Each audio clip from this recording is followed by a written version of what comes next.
Hey guys, what's up everyone? Welcome back to the channel. This is Shivam Dwivedi and you are watching Economics Easy है। दोस्तों chapter number 20 human development in India को आज हम continue करने के लिए जा रहे हैं। दोस्तों याद होगा हमने अपनी लास्ट क्लास के अंदर ये कुछ टॉपिक्स अपने पास किए थे, ठीक है। इवन हमने स्वयं प्रभाव वगैरह के बारे में पढ़ा था और आज की क्लास के अंदर ये दो टॉपिक मुझे अपने मेनली कवर कराने हैं, स्किल डेवलपमेंट और एम्प्लॉयमेंट सिनेरियो। अगर टाइम बचा और मुझे लगा कि अभी इस वीडियो में कवर कर सकते हैं तो मैं कोविड-19 का भी टॉपिक उठा सकता हूं, बट अभी मुझे लगता है मुझे इसमें अभी टाइम लग जाएगा। बट अगर लगा कि हाँ कम टाइम लगा तो इन दैट केस मैं ये वाला टॉपिक भी कवर कर दूंगा, बट आपको बता दूंगा, डोंट वरी, ठीक है। चलिए स्टार्ट करते हैं अपने पास। दोस्तों ये चैप्टर अपने आप में बहुत इजी चैप्टर है, इसमें ज्यादा कुछ टेक्निकल टर्म्स वगैरह यूज नहीं की गई। मैं आपको पहले बता दूं, कहीं आप सोचोगे अभी तक जो इको पढ़ते आ रहे हैं वो और इसमें डिफरेंस है, नहीं डिफरेंस है, बट वो थोड़ा सा ज्यादा टेक्निकल था, ये थोड़ा कम टेक्निकल है, थोड़ा ज्यादा थ्योरेटिकल है। मतलब पढ़ने में ऐसा नहीं लगेगा कि कुछ हमने नया मतलब बहुत ज्यादा नया सीखा हो, बट हाँ थोड़ा बहुत तो आप नया सीखोगे, नो डाउट। चलिए स्टार्ट करते हैं, क्योंकि देखो हमें इकोनॉमिक्स को ना अपना बेस से मजबूत करना है, तो इन दैट केस आपको हर एक सिनेरियो को और हर एक टॉपिक को बिल्कुल सीरियसली लेकर पढ़ना पड़ेगा। दोस्तों मैं एक हम्बल रिक्वेस्ट करना चाहूंगा उन सभी स्टूडेंट से जो हमारे साथ पिछले लंबे समय से जुड़े हुए हैं और जो बेसिकली अपने पास इस बुक से ही तैयारी कर रहे हैं, चाहे वो नितिन सिंघानिया सर की बुक हो या रमेश सर की बुक हो। दोस्तों अगर आपके पास रियलिटी के अंदर आप यूपीएससी की ही तैयारी कर रहे हो तो इन दैट केस आपको हर एक वीडियो को 2 टाइम्स देखना चाहिए। मतलब आप पहले एक बार क्या करो, सारी सीरीज को लगा दो, ठीक है, फिर सेम वीडियोस को दोबारा से देखो, क्योंकि फर्स्ट टाइम क्या होता है ना, आपके कॉन्सेप्ट्स क्लियर होते हैं और सेकंड टाइम कॉन्सेप्ट क्लियरिटी के साथ साथ वो माइंड मैपिंग होनी शुरू हो जाती है। तो आपको 2 बार वीडियो देखनी चाहिए। बाकी देखो आप अपने आप के बारे में बेहतर तरीके से जानते हो, मुझसे ज्यादा अच्छे तरीके से आप खुद को जानते हो, तो ये मैं अपना एक्सपीरियंस शेयर कर रहा हूं। बट अगर आपको इससे अच्छा कुछ लगता हो कि नहीं एक बार में हो सकता है तो वो आपकी मर्जी है। बट अगर आप मुझसे पूछते तो मैं यही बोलता कि 2 बार पढ़ो। बट जो स्टूडेंट इसको नॉलेज के लिए पढ़ रहे हैं उनके लिए एक बार पढ़ना सफिशिएंट है, बट जिनको एग्जाम देने हैं उनके लिए 2 बार पढ़ना तो मेरे हिसाब से जरूरी है, ठीक है। चलिए स्टार्ट करते हैं अपने पास स्किल डेवलपमेंट। दोस्तों पहले ना इस टॉपिक को समझाने से पहले मैं आपको बेसिक्स क्लियर कर दूं, क्योंकि जब तक हमारा बेस मजबूत नहीं हो तब तक चीजें समझ में नहीं आएंगी आपको। देखो स्किल डेवलपमेंट आज के डेट में क्या होता है, पहले हम ये पढ़ते हैं होता क्या है, फिर हम पढ़ेंगे इसकी जरूरत क्यों पड़ी हमें, ठीक है।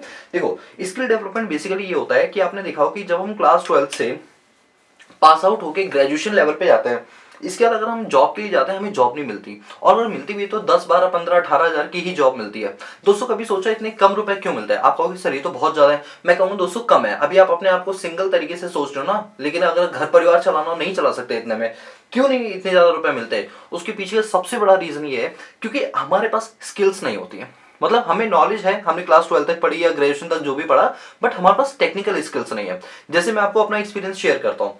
When I was pass out from class 12, मैंने सोचा चलो भाई जॉब कर लेते हैं, ठीक है, ऐसा मैंने सोचा। वैसे मेरे मन में नहीं था जॉब करना, बट ये था ना एक नया क्रेज था कि चलो नहीं भाई जॉब करेंगे, टाई बेल्ट लगा के निकलेंगे बाहर। तो मैंने एक जॉब स्टार्ट की, तो उन्होंने विश्वास मानो उन्होंने मुझे ऑफर किया था। उन्होंने कहा था देखो आपको अभी कोई एक्सपीरियंस नहीं है, कुछ भी नहीं है, तो हम आपको 6000 रुपीज देंगे पर मंथ के हिसाब से।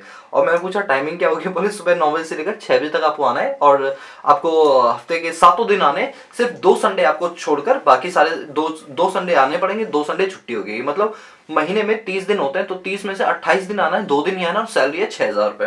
तो मैंने उनसे पूछा, मैंने कहा ये 6000 रुपए सैलरी आपको नहीं लग रहा कुछ ज्यादा कम है? ऊपर से मैं क्लास 12 में अपना टॉपर भी था कॉमर्स साइड से।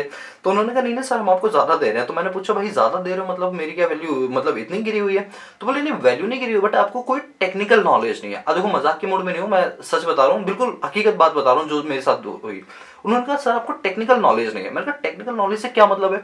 उन्होंने कहा देखो आपको अकाउंटिंग करने वगैरह, देखो मेरा कॉमर्स बैकग्राउंड था तो मुझे अकाउंट से बहुत ज्यादा प्यार था, तो अकाउंट्स वगैरह मुझे बहुत अच्छे से आती थी, बहुत अच्छे से आती थी, नहीं आती है मतलब, ठीक है, तो मुझे बहुत अच्छे से आती थी। मैंने कहा भाई जब मैं अकाउंट्स वगैरह करूँ, तो उन्होंने कहा देखो सर आपको अकाउंट्स वगैरह आती है, बट आपने जो अकाउंट्स क्लास 12 में पढ़ी है वो पढ़ी है कि कॉपी में लगाना, मतलब कॉपी से हाथों से अपने बुक्स ऑफ अकाउंट मेंटेन करते हैं, वो आपने सीखा है जिससे आपको सीबीएसई वालों ने नंबर दिए। बट हमारे यहाँ कंपनी के अंदर या किसी भी कंपनी में हाथों से अकाउंट नहीं बनते, ये ट्रेडिशनल सिस्टम होता है। आजकल के दौर में क्या होता है कि हमें उसी अकाउंटिंग को कंप्यूटर पे करनी होती है, और कंप्यूटर के लिए सॉफ्टवेयर आते हैं, जैसे टैली का सॉफ्टवेयर होता है, बिजी होता है, ये 2 सॉफ्टवेयर हैं जिन पे हमारे काम होता है जो आपको आती नहीं है। तो मैंने कहा ये तो बात बिल्कुल सही की। तो उन्होंने कहा इसी वजह से हम आपको 6000 रुपए सैलरी दे रहे हैं, क्योंकि पहले 6 महीने तो हमें आपको ट्रेनिंग देनी पड़ेगी, उस चीज को सिखाना पड़ेगा, क्योंकि जो आपने थ्योरेटिकल पढ़ा जब आप उसको सॉफ्टवेयर के साथ मिलाओगे तब आपके अंदर एक टेक्निकल स्किल डेवलप होगी, और जिस दिन आपके अंदर वो चीज आ जाएगी, मतलब 6 महीने की उस ट्रेनिंग के बाद आपकी वही सैलरी बढ़ा के हम 18000 कर देंगे, जो अभी 6000 रुपए है। तो मैंने कहा बात तो बिल्कुल सही है। उस दिन मुझे रियलाइज हुआ, मतलब देखो लाइफ के, मैं ये चीजें बुक से नहीं पढ़ रहा, मैं अपना पर्सनल एक्सपीरियंस शेयर कर रहा हूँ, क्योंकि यही चीजें बुक में लिखी हुई है, और तब आपको समझ आएगा स्किल डेवलपमेंट हमारे लिए कितना ज्यादा जरूरी है। उस दिन मुझे रियलाइज हुआ कि बुकिश नॉलेज होना जरूरी है, मैं ये नहीं कह रहा जरूरी नहीं है, बट उससे कहीं ज्यादा जरूरी है उस बुकिश नॉलेज को प्रैक्टिकली अप्लाई करवा के दिखाना है। क्योंकि अगर आपको प्रैक्टिकल एस्पेक्ट्स नहीं आते तो इन दैट केस आपको जॉब नहीं मिलेगी, और मिलेगी तो बहुत नीचे दर्जे की मिलेगी। तो टेक्निकल स्किल्स का होना बहुत ज्यादा जरूरी है। और इसी बात को हमारे प्रधानमंत्री नरेंद्र मोदी ने बहुत अच्छे से इस बात को समझा कि इंडिया के अंदर रोजगार बढ़ क्यों नहीं रहा, एम्प्लॉयमेंट क्यों जनरेट नहीं हो रहा। तो उसके पीछे का सबसे बड़ा रीजन है कि हमारे यहाँ बच्चे पास आउट होकर तो निकल रहे लेकिन उनके पास कोई टेक्निकल स्किल्स नहीं है। अच्छा, टेक्निकल स्किल्स मतलब जैसे मतलब कोई बच्चा ऐसा है जो पढ़ने में ज्यादा अच्छा नहीं है, तो एटलीस्ट उसको क्या होनी चाहिए, टेक्निकल नॉलेज होनी चाहिए। चाहे वो रिपेयरिंग का हो, चाहे जैसे मोबाइल रिपेयरिंग का कोर्स हो गया, या फिर उसको मशीनरी में जैसे होता है ना डिप्लोमा वगैरह कर पॉलिटेक्निक वगैरह कर लेते हैं। ये सब क्या है, ये टेक्निकल स्किल्स है कि मशीन को कैसे सुधारें, कोई मशीन खराब होगी तो उसको कैसे सही करनी है, कैसे क्या कर सकते हैं। और लड़कियों के लिए जैसे सिलाई हो गई, कढ़ाई का काम हो गया, बुनाई का काम हो गया, ट्यूशन क्लासेस का काम हो गया, तो ये सारी स्किल्स लड़कियों को सिखाई जाए। तो क्या होगा ना, क्लास 12 पास आउट होने के बाद अगर आपको ये ट्रेनिंग दे दी जाती है तो इन दैट केस अगर आपको घर को चलाने के लिए अगर पैसों की जरूरत है तो आप जॉब कर सकते हो। तो यही चीज अगर हमारे कैरिकुलम में ऐड कर दी जाए तो क्या हमारे देश के अंदर स्किल डेवलपमेंट बढ़ेगा नहीं बढ़ेगा? यस, बिल्कुल बढ़ेगा। तो देखो, बातों बातों में मेरे एग्जांपल से आपने दो चीजें समझ ली। सबसे पहला स्किल डेवलपमेंट क्या होता है, तो आपने क्या समझा, स्किल डेवलपमेंट एक ऐसी पढ़ाई लिखाई होती है जो पूरी तरह से ट्रेनिंग ओरिएंटेड होती है, जहां पर आपको चीजों की थ्योरेटिकल नॉलेज नहीं बल्कि प्रैक्टिकल नॉलेज दी जाती है, जिससे आपकी प्रोडक्टिविटी इनहांस होती है और आपके काम करने के तरीके में, तौर तरीके में बदलाव आते हैं। और इससे क्या होता है, आपकी जो आजीविका है, मतलब अर्निंग कैपेसिटी है, वो क्या होती है, इनहांस होती है। और इसी को हम क्या बोलते हैं, स्किल डेवलपमेंट बोलते हैं। दूसरा क्वेश्चन क्या आपका क्लियर हो गया कि स्किल डेवलपमेंट हमारे लिए क्यों जरूरी है? जरूरी इसलिए है क्योंकि अगर हमें अपनी प्रोडक्टिविटी को इनहांस करना है और अपनी स्किल्स को इनहांस करना है तो in that case skill development programmes को हमको इनिशिएट करना पड़ेगा और उसकी ट्रेनिंग्स भी हमको लेनी पड़ेंगी। बोलो, क्लियर हुआ? यस सर, बिल्कुल क्लियर हो गया। अब मेरी बातों को ध्यान से सुना जो मैं आपको कराना चाह रहा हूँ। अच्छा, स्किल डेवलपमेंट प्रोजेक्ट आज की डेट में इंडिया में बहुत ज्यादा जरूरी है। और जानते हो, मैं इसका बेस्ट एग्जांपल देता हूँ।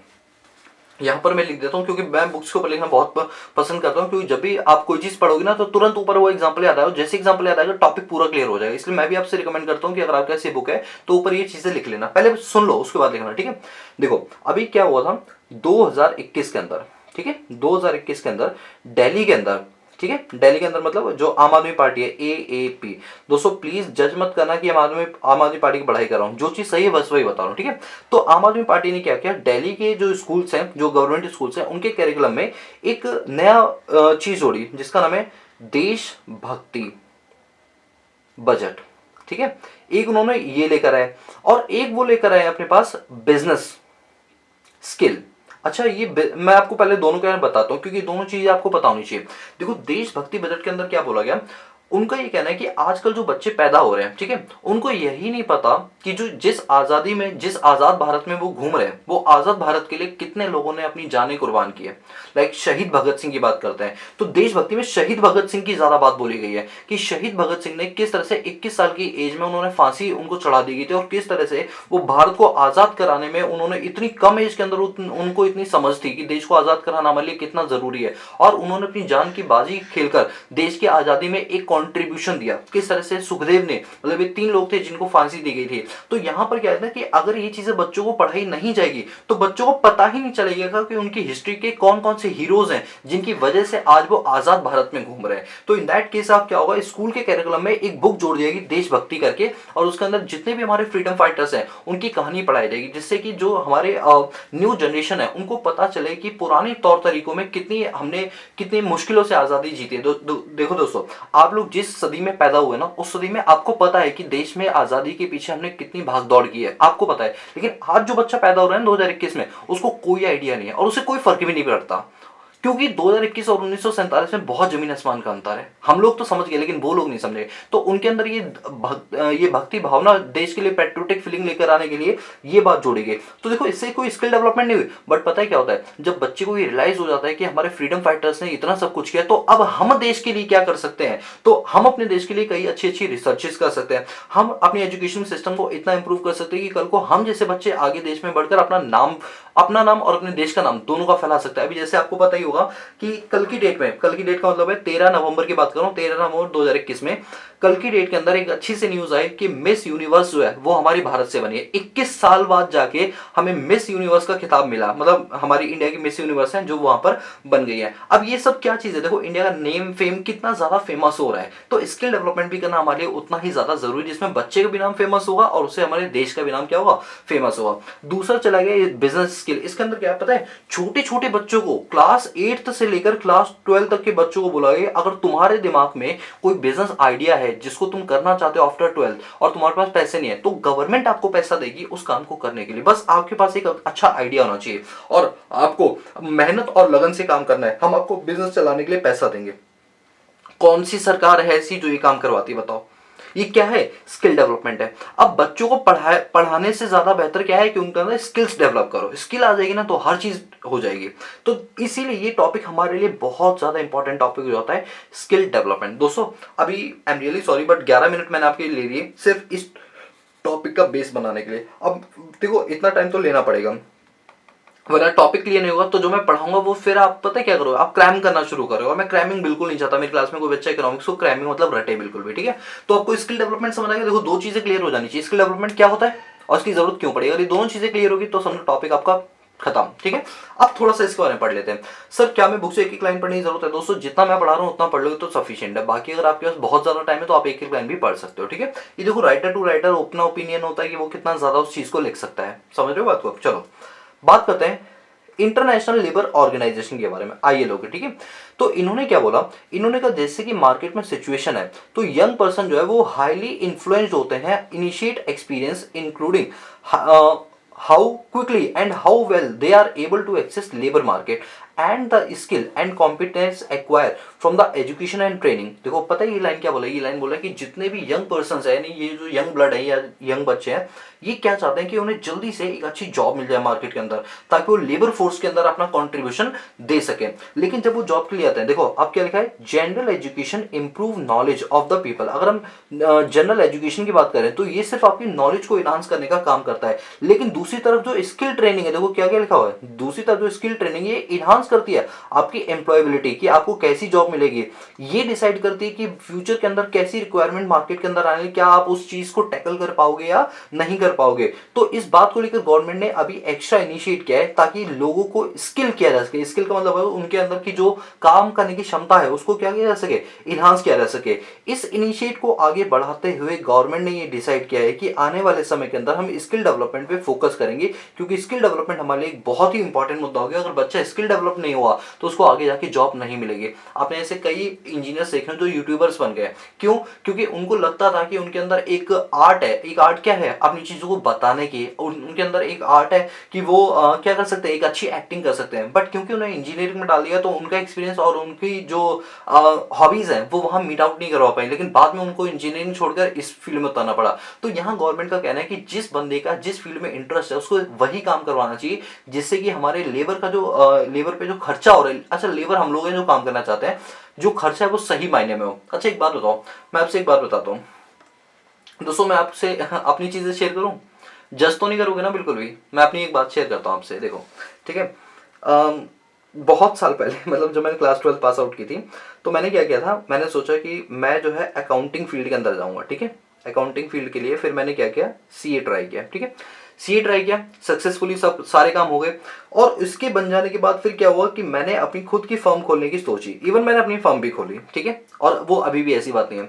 लेकिन इसके बाद क्या हुआ, मुझे सन 2018 में ये रियलाइज हुआ कि यार मुझे टीचिंग में जाना है। ऐसा नहीं कि मैं टीचिंग कर नहीं रहा था, मैं पिछले इतने सालों से टीचिंग भी कर रहा था, बट टीचिंग को मैंने अपना एक साइड प्रोफेशन बनाया। साइड प्रोफेशन नहीं कहेंगे बल्कि कहते हैं ना, टाइम पास नहीं करने के लिए कुछ नहीं होता तो चलो पढ़ा लेते हैं, इस टाइप का था। बट पढ़ा रहा था, पढ़ाने में अच्छा लगता था। 2018 मुझे ऐसा रियलाइज हुआ कि यार पढ़ाने में मेरी इतनी अच्छी ग्रिप है, मुझसे फर्म वगैरह नहीं चलाई जाएगी। मेरे उसमें अब इंटरेस्ट ही नहीं है। 2018 से मैंने अपनी स्किल्स पर काम करना शुरू किया और आज जैसे 2021 या कह लो 2022 है, तो यहाँ पर मुझे ऐसा रियलाइज हुआ कि जिस दिन से मैंने ये चीज़ डिसाइड कर ली और उस दिन से जब से मैंने अपने यहाँ पर डेवलपमेंट करनी स्टार्ट की, देखो मैं भी आपको एक बात बताऊँ, आप लोगों के लिए मैं टीचर हूँ लेकिन मैं अभी भी अपने लिए एक स्टूडेंट हूँ।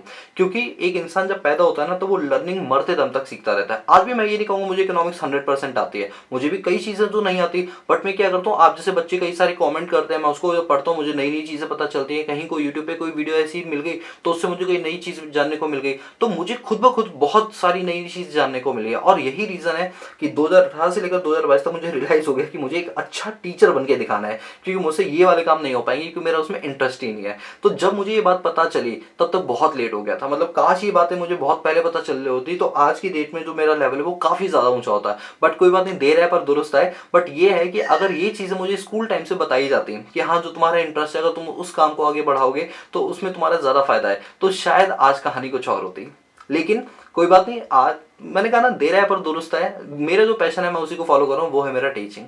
क्यों पता चला, क्योंकि देखो अंदर अंदर से चीज़ें समझी, लेकिन आजकल केजरीवाल ने ये चीज़ें बचपन से स्टार्ट कर दी। काश उस टाइम केजरीवाल हमारे टाइम पर होते तो काफ़ी चीज़ें सुधर जाती, लेकिन उस टाइम सुधारने वाला कोई नहीं था। करियर मेला हमारे स्कूल में लगता था लेकिन भाई साहब बस नाम का लगता था, बाकी कोई टीचर कुछ नहीं बताता था। ठीक है, इसीलिए मैं आपको भी यही बोलूंगा कि भाई उसी काम को करो जिसको काम करते टाइम आपको घड़ी देखने की जरूरत ना पड़े। जब मैं पढ़ाता हूँ ना, वीडियो शूट करता हूँ, मुझे घड़ी देखने की जरूरत नहीं पड़ती। अभी सर्दियाँ चल रही है, इस टाइम रात के 3 बज रहे हैं क्योंकि हमारे यहाँ शोर बहुत होता है। रात के 3 बज रहे अपना वीडियो शूट कर रहा हूँ, मुझे कोई फर्क नहीं पड़ता। कई बार तो आपने देखा जब मोबाइल से रिकॉर्डिंग करता हूँ उस पर टाइम भी लिखा जाता है, 4 बजे सुबह के हो रहता है, 3:30 बजे होते हैं, तो यही वो टाइम मिलता है। अब जब मैं पढ़ा रहा हूँ मुझे इतना इंटरेस्ट आता है कि टाइम को पता ही नहीं चलता। तो स्किल डेवलपमेंट यही बोलता है कि जिस चीज में आपका इंटरेस्ट है उस चीज को डेवलप करोगे तो आप मार्केट के अंदर खूब कमाओगे भी और खूब आपको मजा भी आएगा। मेरी बात समझ रहे हो?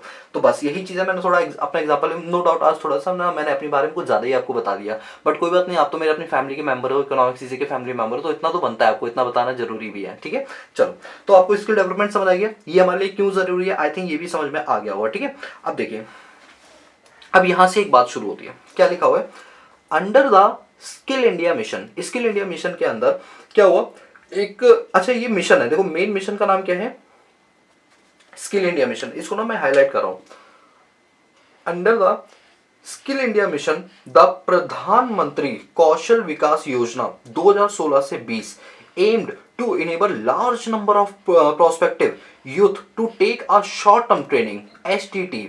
एंड अभी आगे मैं पढ़ाऊंगा, पहले इतना पढ़ो। क्या कह रहा है कि स्किल इंडिया मिशन भारत में चलाया गया था जिससे स्किल डेवलपमेंट को बढ़ावा मिले, और इस मिशन के तहत एक प्लान लॉन्च किया गया जिसका नाम है प्रधानमंत्री कौशल विकास योजना। आपके घर घर के आसपास जरूर इसके सेंटर खुले होंगे। इस सेंटर में पता है क्या होता है, मैं बताता हूँ। इस सेंटर में मेरी कई स्टूडेंट्स पढ़ाती भी हैं इसलिए मुझे पता है उसके बारे में। लड़कियों के लिए होता है कि उनको कढ़ाई और बुनाई का काम सिखाया जाएगा, और लड़कों के लिए होता है उन्हें टेक्निकल काम सिखाया जाए, जैसे मोबाइल रिपेयरिंग या कोई जैसे टेक्निकल टूल्स को चलाना, ये चीजें सिखाई जाएंगी। यार उनको ये काम आ जाता है तो उन्हें मार्केट के अंदर सर्वाइवल लाइफ कमाने का मौका मिल जाता है। तो ये प्रोग्राम चलाए गए थे हमारे इंडिया में स्किल डेवलपमेंट को इनिशिएट करने के लिए। अच्छा, एक और हमारे चलाया था recognition of prior learning, RPL जिसको बोलते हैं, जिसके अंदर क्या होता है कि आपको ट्रेनिंग दी जाती है, आपको कई सारी सर्विसेज मिलती हैं जिस सर्विसेज का यूज करके आप कंट्री में कहीं भी जॉब पा सकते हो। तो ये सब क्या है, हमारे यहाँ पर स्किल डेवलपमेंट को बढ़ाने के तरीके होते हैं। अब क्या है, हमारी अप्रेंटिस में कई सारे रिफॉर्म्स किए गए। अच्छा आपको मैं बता दूं, जो अप्रेंटिस होता है इसका मतलब क्या होता है, पहले ये समझो। अप्रेंटिस का मतलब होता है, ध्यान देना, जब आप कोई टेक्निकल स्किल कर रहे होते हैं, ध्यान देना, यहां पे लिखता हूं, जब भी आप कोई टेक्निकल लाइन के अंदर जाते हो तो टेक्निकल लाइन के अंदर जब आपकी ट्रेनिंग होती है, आपकी नरिशिंग होती है, आपकी स्किल्स को बढ़ाया जाता है, उस ट्रेनिंग सेशन को हम क्या नाम देते हैं, उस ट्रेनिंग लाइन को क्या नाम देते हैं, आर्टिकल अप्रेंटिस।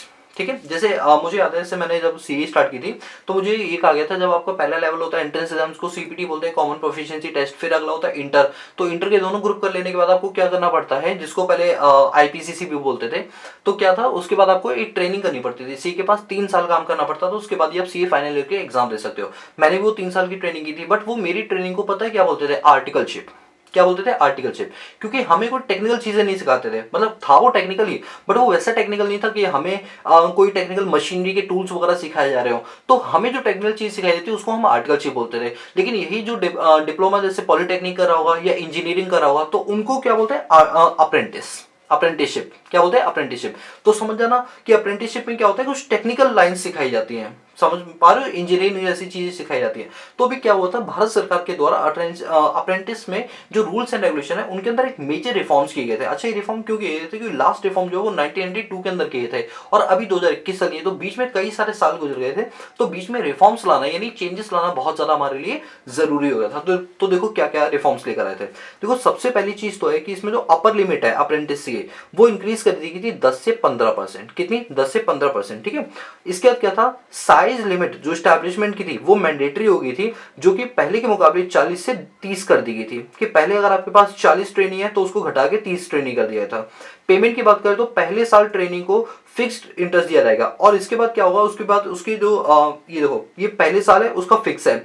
इसके बाद क्या है कि जो सेकंड ईयर है उसमें उसका जो फर्स्ट ईयर जितनी सैलरी देते थे उसका 10 से 15% बढ़ा दिया जाएगा और थर्ड ईयर उसकी अप्रेंटिस जो है वो कंप्लीट हो रहेगी और स्टाइफंड का अमाउंट बढ़ा दिया जाएगा। बढ़ा दिया मतलब इंक्रीज कर दिया जाएगा।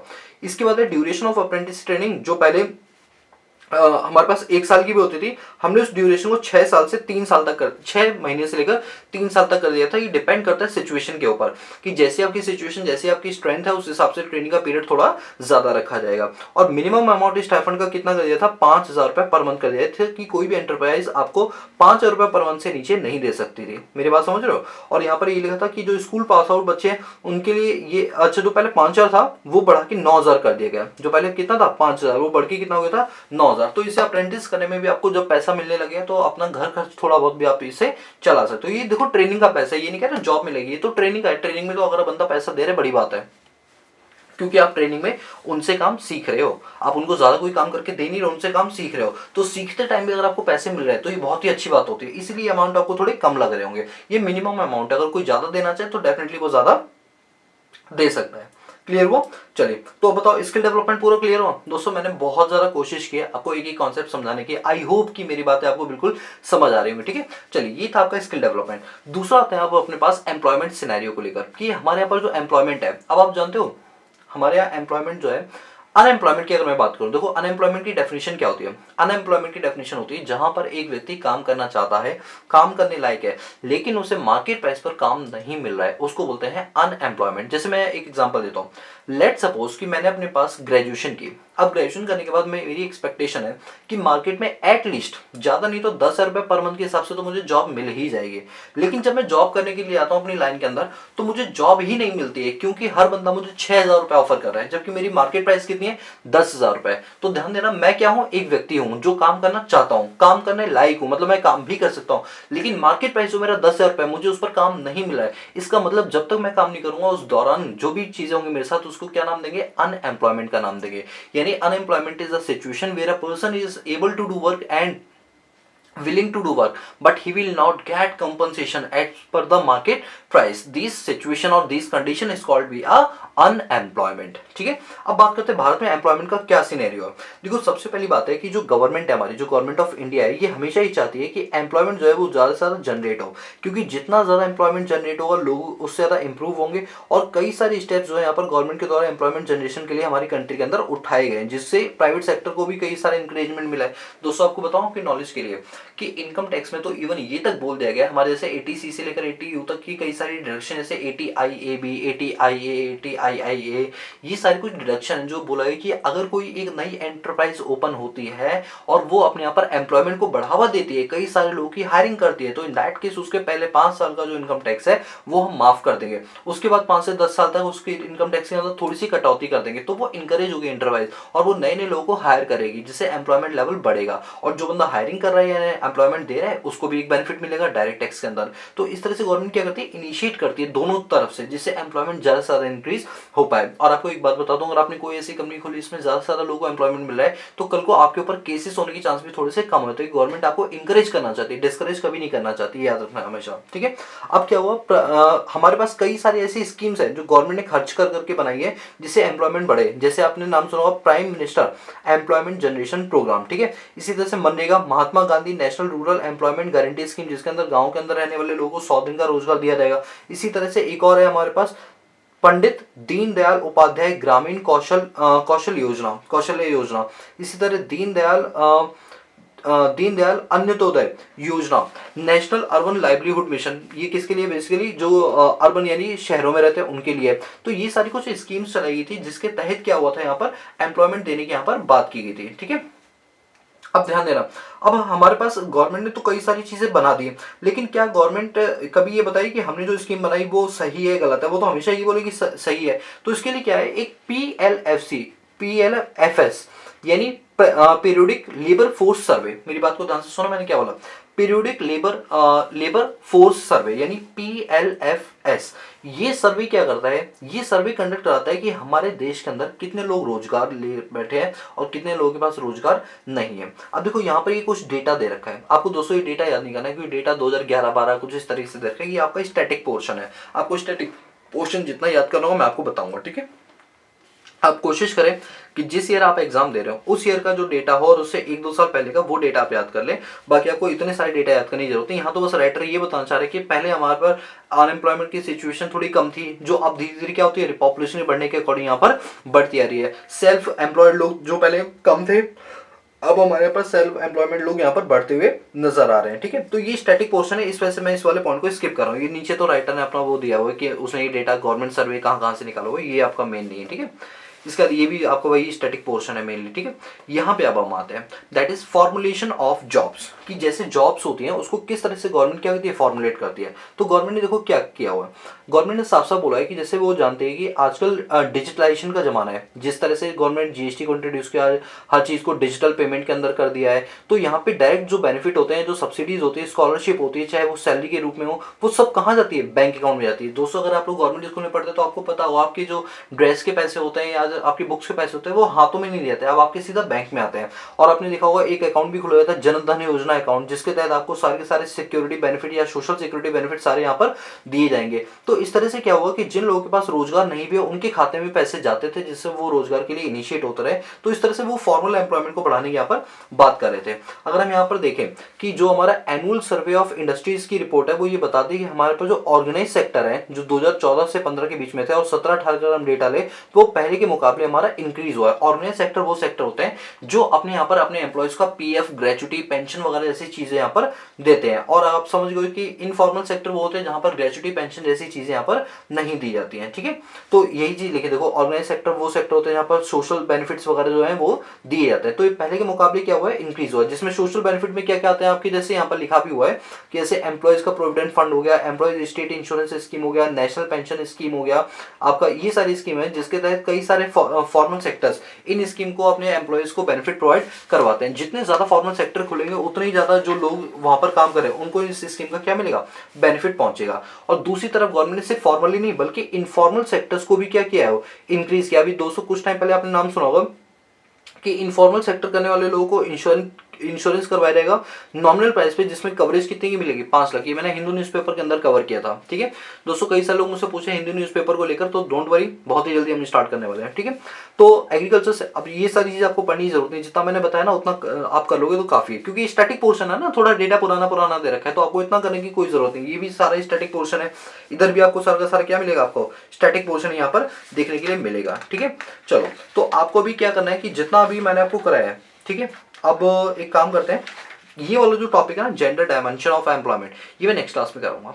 रीजन क्योंकि थोड़ा बड़ा टॉपिक है और मैं नहीं चाहता इसको जल्दी निपटाना, इसके लिए मैं एक सेपरेट क्लास बना दूंगा। ठीक है, तो आज की वीडियो लेक्चर सीरीज के लिए अभी हम इतना ही रख लेते हैं। आई होप गाइस कि आज जो मैंने आपको टॉपिक वादा किया था वो टॉपिक आपको क्लियर हो गए होंगे। चलो एक बार वादे पर जाते हैं, क्योंकि वादे पर टिक करना जरूरी होता है। ठीक है, तो आज हमने स्किल डेवलपमेंट की बात कर ली, हमने एम्प्लॉयमेंट सिनेरियो की बात कर ली, लेकिन अभी एम्प्लॉयमेंट सिनेरियो के अंदर छोटा सा एक टॉपिक बचा है जिसमें हम जेंडर को लेकर बात करेंगे कि कितनी फीमेल्स जो है एम्प्लॉयड है और कितनी मेल्स एम्प्लॉयड है। ठीक है, उनके बारे में बात करेंगे, तो ये मैं नेक्स्ट क्लास में कवर करूंगा। ठीक है, और नेक्स्ट क्लास में फिर मैं कोविड-19 और लेबर रिफॉर्म्स को भी कवर करते हुए चलूंगा। ठीक है, सो गाइस दोस्तों, अगर आपको हमारा काम और हमारी मेहनत पसंद आ रही हो तो प्लीज यार चैनल को लाइक से सब्सक्राइब कर दिया करो और दोस्तों के साथ शेयर भी कर दिया करो।